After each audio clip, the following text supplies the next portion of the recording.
مسلمان دور و دراز سے سفر کر کے جب مکہ جاتا ہے، کعبۃ اللہ پہنچتا ہے،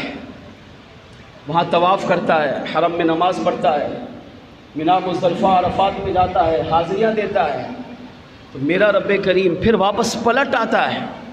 تو اللہ کریم اسے کیا کیا مقام و مرتبہ عطا کرتا ہے، اس بات کو اس روایت سے بڑی توجہ سے سنیے اور سمجھیے۔ حضرت سیدنا وہب بن منبہ رضی اللہ تعالیٰ عنہ فرماتے ہیں، تورات شریف میں لکھا ہے، بڑی توجہ سے سنیے گا، سنیں گے توجہ سے تو دل میں کعبے کی محبت پیدا ہوگی، کعبے کا پیار پیدا ہوگا، کعبے سے عقیدت پیدا ہوگی، اور یہی محبت عقیدت آپ کو وہاں لے جائے گی۔ اور جن کے دل میں نہیں ہے محبت وہ پیدا کریں، اگر نہیں پیدا کر سکتا تو اس سے بڑا بد نصیب کوئی نہیں ہے۔ اور اگر محبت پیدا ہو گئی اور یہی محبت کھینچ کر وہاں لے گئی اور ایک دفعہ زندگی میں کعبے کو دیکھ لیا آپ نے تو اللہ کریم اس کعبے کے صدقے دنیا قبر و آخرت ثواب دیتا ہے۔ سیدنا وہب بن منبہ رضی اللہ تعالیٰ عنہ فرماتے ہیں، تورات شریف میں لکھا ہے، موسیٰ علیہ السلام کی کتاب تورات کی روایت کو آپ نے بیان کیا، فرماتے ہیں جب قیامت کا دن ہوگا، سورج 1.25 میل پر ساری مخلوقات قبروں سے اٹھ کر میدان محشر کی طرف بڑھے گی تو اللہ 7 لاکھ فرشتوں کو بھیجے گا، 7 لاکھ فرشتوں کے ہاتھوں میں زنجیریں ہوں گی۔ کیا کسی مجرم کو پکڑنے کے لیے جا رہے ہیں؟ نہیں، کہاں بھیجے گا؟ کعبۃ اللہ کے پاس۔ ایک فرشتہ، اتنی بڑی طاقت ہے فرشتے کے پاس، ایک فرشتے کے پاس کہ وہ چاہے تو پوری کائنات کو اپنے پروں میں اٹھا لے۔ جبریل امین علیہ السلام کہتے ہیں اللہ نے مجھے 600 پر دیے، میرے 2 پر کا کمال یہ ہے کہ اگر میں پھیلاؤں تو مشرق مغرب کو اپنے پروں میں چھپا دوں، اتنی بڑی طاقت ہے۔ مگر ایک فرشتہ نہیں، 1 لاکھ نہیں، 7 لاکھ فرشتوں کو اللہ بھیجے گا۔ کہاں؟ کعبے کے پاس، اور فرمائے گا کعبے کو میدان محشر میں لاؤ، اور 7 لاکھ فرشتوں کے ہاتھوں میں زنجیریں ہوں گی، 7 لاکھ زنجیریں۔ اب یہ فرشتے کعبۃ اللہ کے پاس آئیں گے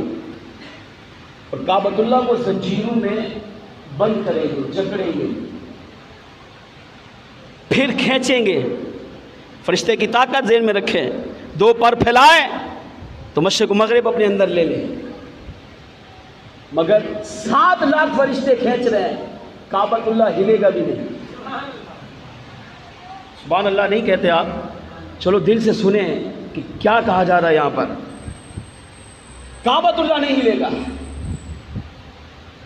ایک فرشتہ عرض کرے گا اے کعبہ چل،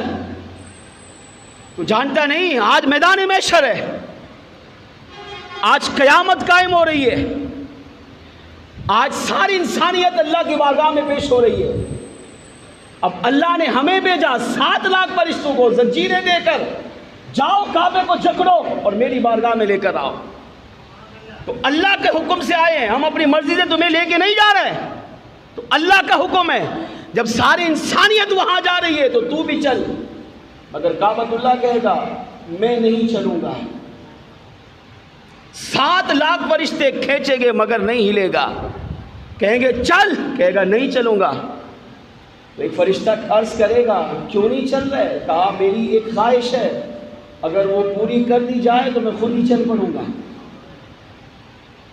سیدنا وہب بن منبہ رضی اللہ تعالیٰ عنہ فرماتے ہیں، کہاں لکھا ہے؟ تورات شریف میں۔ فرماتے ہیں فرشتہ پوچھے گا تیری خواہش کیا ہے؟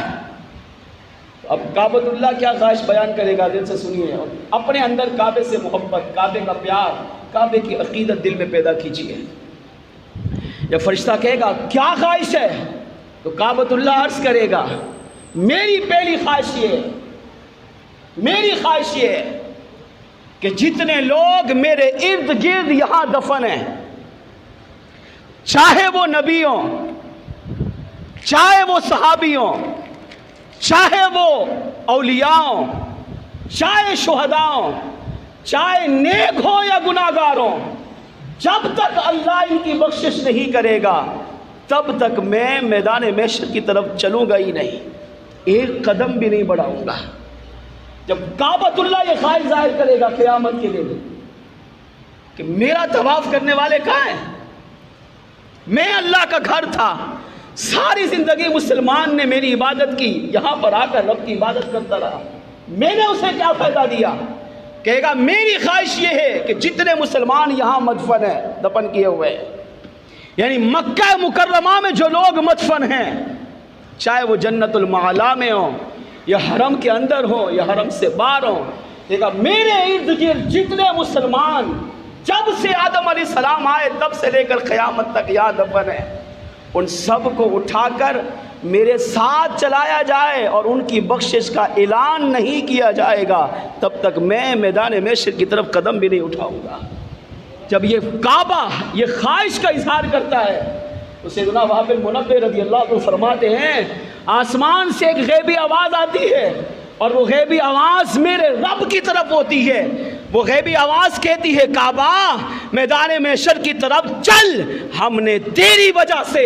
جتنے مسلمان یہاں تیرے ارد گرد دفن کیے گئے ہیں، چاہے نبی ہوں، ولی ہوں، صحابی ہوں یا شہید ہو، نیک ہو یا گناہگار ہو، بس انتقال اس کا مکہ میں ہوا گئے، فرما کعبہ تو چل، ہم نے تیرے صدقے ان تمام مسلمانوں کی بخشش و مغفرت فرما دی ہے۔ اب جب کعبہ یہ اعلان سنے گا کہ میرا طواف کرنے والے، جہاں پر آ کر عبادت کرنے والے اور یہاں پر آ کر انتقال کرنے والوں کی بخشش کا اعلان کر دیا گیا ہے، تو اب خالی اعلان نہیں ہوگا بلکہ اب جو مسلمان مکہ مکرمہ میں دفن کیے ہوئے ہیں، سیدنا وہب بن منبہ کہتے ہیں وہ اپنی قبروں سے اٹھیں گے اور کہاں جائیں گے؟ میدان محشر کی طرف نہیں، وہ سارے آ کر دوبارہ کعبۃ اللہ شریف کے ارد گرد آ کر طواف کریں گے، وہاں پر آ کر تلبیہ پڑھیں گے، لبیک اللہم لبیک لا شریک لک لبیک ان الحمد والنعمت لک والملک لا شریک لک، یہ تلبیہ پڑھیں گے اور کعبۃ اللہ کو چمٹ جائیں گے۔ کوئی کعبے کا غلاف چوم رہا ہوگا، کوئی کعبے کی دیواروں کو چوم رہا ہوگا، کوئی کعبے سے لپٹ کر رو رہا ہوگا کہ ہم نے تو دنیا میں کعبے کو اہمیت نہیں دی تھی، مگر آج کعبۃ اللہ نے میدان محشر میں جانے سے پہلے اللہ کی بارگاہ میں ہماری سفارش کر کے ہماری بخشش کا اعلان کروا دیا ہے۔ اب فرشتہ عرض کرے گا اب تو چلو، اب تو میدان محشر کی طرف قدم اٹھاؤ، تو کعبۃ اللہ کہے گا میں نہیں چلوں گا۔ فرشتہ عرض کرے گا ابھی تو آپ نے کہا میری ایک خواہش ہے، اگر اس کو پورا کر دیا جائے تو میں چل پڑوں گا، تمہاری خواہش کو اللہ نے پورا کر دیا، اب چل میدان محشر کی طرف۔ تو کعبۃ اللہ کہے گا میری ایک اور خواہش بھی ہے، اگر وہ پوری کر دی جائے تو اب میدان محشر کی طرف خود ہی چلوں گا۔ 7 لاکھ فرشتے زنجیریں ڈال کر کھینچیں گے مگر کعبہ ہلے گا بھی نہیں۔ اپنے پیار کرنے والوں سے، اپنے طواف کرنے والوں سے، چومنے والوں سے کعبۃ اللہ کتنی محبت کر رہا ہے اور ایک ہماری محبت کتنی ہے۔ فرشتہ پوچھے گا کیا خواہش ہے؟ اب کعبۃ اللہ کہے گا وہ مسلمان، ایک تو نا یہاں سے کہ انتقال کر دیا، کہے گا وہ مسلمان جنہوں نے ساری زندگی غریب تھا، جمع پونجی کی، تھوڑے تھوڑے پیسے جوڑے، پھر سفر کیا، پیسوں کی مشقت اٹھائی، سفر کی مشقت اٹھائی، کوئی سواریوں پر آیا، کوئی پیدل آیا، کوئی گھنٹوں میں پہنچا، کوئی مہینوں میں پہنچا، کوئی سالوں میں پہنچا، کوئی چپے چپے پر عبادت کرتا آیا، ہر ایک اپنے اپنے انداز سے میرے پاس آیا، انہوں نے آ کر یہاں پر میرا طواف کیا، یہاں پر آ کر نمازیں پڑھی، یہاں پر آ کر حجر اسود کو چوما، یہاں پر آ کر اللہ کی عبادت کی، یہاں پر آ کر اللہ کی بارگاہ میں دعائیں مانگی، اللہ کی بارگاہ میں رویا، اللہ کی بارگاہ میں گڑ گڑایا، مگر اس کے نصیب میں موت نہیں تھی، پھر وہ اپنا وقت پورا کر کے واپس چلا گیا اور اس کا انتقال اس کے اپنے ملک میں ہوا۔ جب تک اللہ اس کی بخشش نہیں کرے گا تب تک میں میدان محشر کی طرف قدم بھی نہیں بڑھاؤں گا۔ جب کعبۃ اللہ یہ اپنی خواہش کا اظہار کرتا ہے تو فرشتہ اللہ کی بارگاہ میں عرض کرتا ہے اللہ اس کی اس خواہش کو پورا کر۔ اب سنے دل سے وہ جواب کیا ملتا ہے۔ آسمان سے حاتم غیبی سے ایک آواز آتی ہے۔ کیا آواز تھی؟ آواز کہتی ہے، وہ اللہ کی طرف سے آواز آتی ہے، آواز آئے گی، اے کعبۃ اللہ ان کی سفارش کر رہا ہے کہ جو حج کرنے آئے تھے، جو گئے ہیں وہ غور سے سنیں، جو حج کرنے آئے تھے، حج کیا، جب آئے تھے تو سر سے پاؤں تک گناہگار تھے، جب واپس لوٹے تو گناہوں سے پاک ہو چکے تھے۔ اب انہیں چاہیے تھا کہ وہ وہاں جا کر اپنے ملک میں جا کر اللہ کی عبادت کرتے، مگر انہوں نے اللہ کی عبادت نہیں کی، اور جیسے پہلے گناہ کر رہے تھے حج کرنے کے بعد پھر گناہوں میں ملوث ہو گئے۔ کتنا ملوث ہوئے؟ حاتم غیبی سے آواز آئے گی، کہیں گے میرا وہ بندہ جس نے کعبہ تیرا حج کیا، طواف کیا، عمرہ کیا، میں نے تیرے صدقے اس کے گناہوں کو پاک کیا، لیکن پھر وہ اپنے ملک واپس لوٹا اور وہاں جا کر میری نافرمانی کی، اور اتنی نافرمانی کی کہ اس نے اپنے آپ پر جہنم کو واجب کر دیا۔ آج وہ جہنم کا حقدار ہے اور تو کہہ رہا ہے میں اس کی بخشش کروں۔ اب کعبے کی محبت دیکھیں، اور اللہ کرے ہم کعبے کی محبت سے سبق سیکھ کر کچھ کعبے سے محبت کر لیں اور وہاں جا کر ایک دفعہ کعبے کو دیکھ لیں۔ کعبۃ اللہ جب یہ سنے گا کہ ایک مسلمان دور دراز سے آیا تھا، یہاں پر حج کیا، عمرہ کیا، گناہوں سے پاک ہوا، پھر واپس لوٹا، پھر گناہوں بھری زندگی میں پڑا اور اتنے گناہ کیے، اللہ کو اتنا ناراض کیا کہ اپنے آپ پر جہنم کو لازم کر لیا۔ جب یہ کعبہ سنے گا تو کعبہ جھومے گا۔ جہنم کی بات ہو رہی ہے مگر کعبۃ اللہ یہ اللہ کی آواز سن کر، حاتم غیبی سے آئی ہوئی آواز سن کر، پیغام سن کر جھومے گا اور عرض کرے گا اے اللہ، اگر اس نے اپنے آپ تیری نافرمانی کر کے اپنے آپ پر جہنم کو واجب کر دیا ہے تو اب تو اس کی بخشش کروانا یہ مجھ پر لازم ہو گیا ہے۔ اب تو میں جب تک نہیں ہلوں گا جب تک تو اس گناہگار کو جہنم سے آزاد فرما کر جنت میں داخل نہیں فرمائے گا۔ سیدنا وہب بن منبہ رضی اللہ عنہ فرماتے ہیں جب کعبہ جھومے گا عرض کرے گا نہیں ٹھیک ہے اس نے غلطی کی، اس نے کوتاہی کی، مگر یہ دیکھ وہ میرے پاس بھی تو آیا تھا، اس نے میرا طواف کیا، اس نے آ کر یہاں نماز پڑھی، اس نے آ کر یہاں قرآن کی تلاوت کی، اس نے یہاں آ کر تیرے محبوب پہ درود پڑھا، اس نے یہاں پر آ کر دعائیں مانگی، اگرچہ واپس جا کر تیری نافرمانی میں ملوث ہو گیا مگر وہ میرے پاس تو آیا تھا۔ اب اگر جہنم کا حقدار ہے تو اب تو اس کی بخشش کروانا مجھ پر لازم ہے، اب میں اس کی بخشش کروا کر اسے جنت میں داخل کروں گا۔ اے اللہ تو اس کو نہ دیکھ، تو مجھے دیکھ، میں تیرا گھر ہوں، میں تو گناہوں سے پاک ہوں، اے اللہ تو میرے صدقے میری سفارش اپنے اس بندے کے حق میں قبول کر اور اسے جہنم سے آزادی عطا فرما کر اسے جنت میں داخلہ عطا فرما۔ اور سیدنا وہب بن منبہ رضی اللہ عنہ فرماتے ہیں جب کعبۃ اللہ یہ عرض کرے گا اور حاتم غیبی سے آواز آئے گی اور ڈٹ جائے گا اے اللہ جب تک میرا طواف کرنے والوں کو جس نے مجھے ایک مرتبہ زندگی میں محبت کی نگاہ سے دیکھا، جس نے مجھے چوما، پیار کیا، میرے غلاف کو چوما، میری دیواروں کو چوما، حجر اسود کو آ کر چوما، بس آیا تھا زندگی میں ایک مرتبہ، جب تک اس کی بخشش کا اعلان نہیں کرے گا میں میدان محشر کی طرف قدم نہیں اٹھاؤں گا۔ سیدنا وہب بن منبہ فرماتے ہیں کعبہ تکرار کرتا رہے گا یہاں تک کہ حاتم غیبی سے آواز آئے گی اے کعبۃ اللہ اب تو میدان محشر کی طرف چل۔ جس مسلمان نے آدم علیہ السلام سے لے کر قیامت تک ایک مرتبہ زندگی میں آ کر تیرا طواف کیا یا تجھے دیکھا یا تجھے چوما یا یہاں پر آ کر اس نے میری عبادت کی تو اللہ فرماتا ہے ہم نے تیرے صدقے اس کی بخشش فرما کر اسے جنت میں داخل فرما دیا۔ سیدنا وہب بن منبہ فرماتے جب کعبہ یہ اعلان سنے گا تو خوشی سے جھوم اٹھے گا۔ پھر میدان محشر تھا، فرمایا پھر وہ مسلمان جو قبروں سے نکل کر میدان محشر کی طرف جا رہے ہوں گے تو ایک فرشتہ اعلان کرے گا وہ لوگ جنہوں نے دنیا میں زندگی میں ایک مرتبہ کعبۃ اللہ کو دیکھا،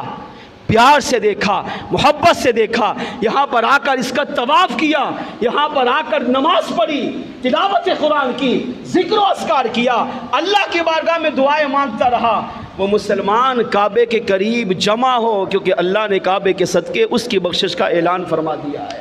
سیدنا وہب منبہ کہتے ہیں جب یہ فرشتے کا اعلان سنیں گے تو وہ لوگ جو میدان محشر کی طرف جا رہے ہوں گے، اب ان کے دو گروہ بن جائیں گے۔ ایک گروہ وہ ہوگا جس نے کعبے کو نہیں دیکھا ہوگا، بس کعبے کی حسرت لیے دنیا سے چل بسا ہوگا، یہ میدان محشر کی طرف جا رہا ہوگا، اور جس نے زندگی میں ایک مرتبہ کعبے کو دیکھا ہوگا، کعبے کو چوما ہوگا، کعبے سے پیار کیا ہوگا، وہاں جا کر اللہ کی عبادت کی ہوگی، وہ میدان محشر کو چھوڑ کر کعبے کی طرف دوڑے گا اور کعبے کے قریب آ کر کعبے کو لپٹ جائے گا۔ کوئی دیوار چومے گا، کوئی غلاف چومے گا،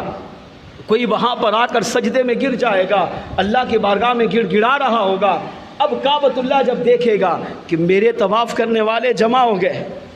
یہاں پر انتقال کرنے والے بھی جمع ہو گئے، جس نے زندگی میں ایک مرتبہ مجھے دیکھا، خالی عبادت نہیں کی، دیکھا وہ بھی آ گیا،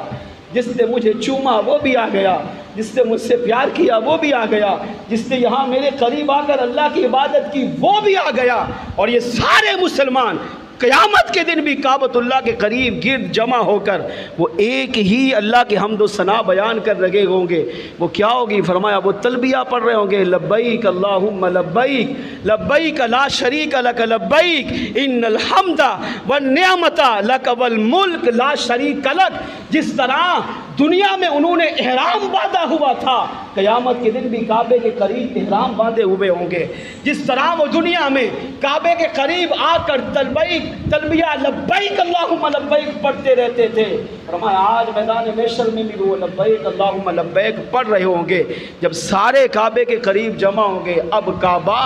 فرشتوں سے کہے گا مجھے جکڑنے کی ضرورت نہیں، میں نے جن کی بخشش کروانی تھی کروا لی، اب کعبہ خود میدان محشر کی طرف چل پڑے گا۔ اس حدیث پاک سے، اس روایت سے جو سیدنا وہب بن منبہ فرماتے ہیں، تورات شریف میں لکھی ثابت کیا ہوا، عقیدہ کیا ملا کہ کعبۃ اللہ جو ایک پتھر کا گھر ہے، ایک مٹی کا گھر بنا ہوا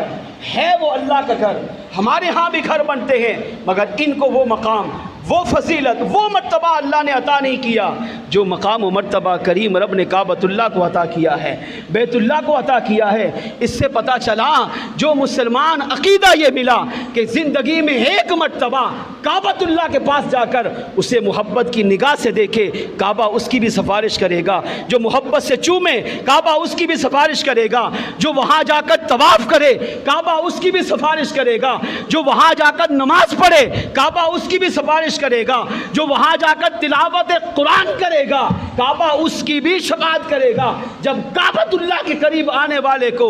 کعبہ محروم نہیں رکھتا تو علماء کہتے ہیں جب یہی امتی امام الکعبہ، وہ آقا جن کے صدقے اللہ نے کعبۃ اللہ کو، حضور کی امت کو بیت اللہ بنا کر، قبلہ بنا کر عطا کیا، جب یہی امتی حضور کی بارگاہ میں جائے گا، وہاں جا کر صلاۃ و سلام پڑھے گا، وہاں جا کر مناجات کرے گا، وہاں جا کر اپنی دلی فریادیں حضور کی بارگاہ میں پیش کرے گا، تو میرے آقا علیہ السلام بھی اسے محروم نہیں کریں گے، بلکہ میرے آقا بھی اس کی شفاعت فرما کر اسے بھی جنت میں داخل فرمائیں گے۔ اس سے